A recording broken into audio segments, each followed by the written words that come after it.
A l'Institut de Batxillerat Lluís de Requesens de Molins de Rei es procura que l'aprenentatge de la física i la química sigui amè i es basi en l'experimentació pràctica.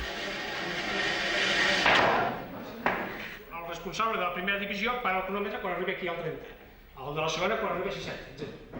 I llavors simplement s'apunten aquests resultats. Bé, el que es pretén quan fem classes pràctiques de laboratori és simplement tenir en compte que tant la física com la química són ciències experimentals. De manera que teoria i pràctica van unides i no té cap sentit deslligar-les. Es posa la bola a la divisió 0 i la persona que posa la bola a la divisió 0 diu ja. Tu fas una taula on hi ha. Les pràctiques s'organitzen de tal manera que són els propis alumnes, en grups reduïts, els que realitzen tot el procés d'observació. Amb aquest sistema són ells mateixos els que fan les comprovacions i deduccions dels principis científics. Bé, la metodologia que se segueix a les classes pràctiques de laboratori és treballar en grups reduïts, utilitzar materials senzills, i llavors, depenent del tipus de pràctica que es pugui fer, el que es pretén és o bé que l'alumne faci una deducció d'una llei o simplement una comprovació. Com més riques i variades són les pràctiques, més motivats i participatius es mostren els alumnes. I finalment veurem aquí com cauen unes gotes de líquid.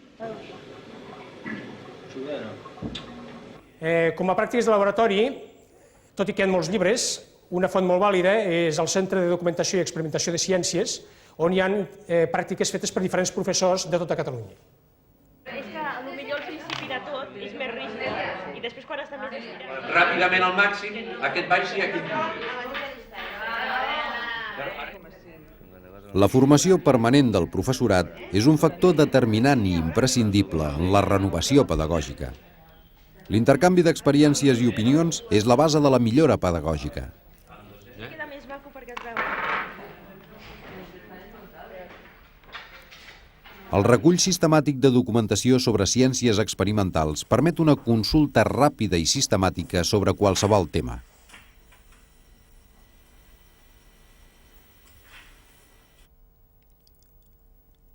La metodologia de les pràctiques de ciències es troba en una constant evolució. Amb la finalitat d'aconseguir un aprenentatge significatiu, s'han desenvolupat diverses propostes amb materials senzills que sempre són a l'abast. D'aquesta manera, la creació de materials experimentals no té límit.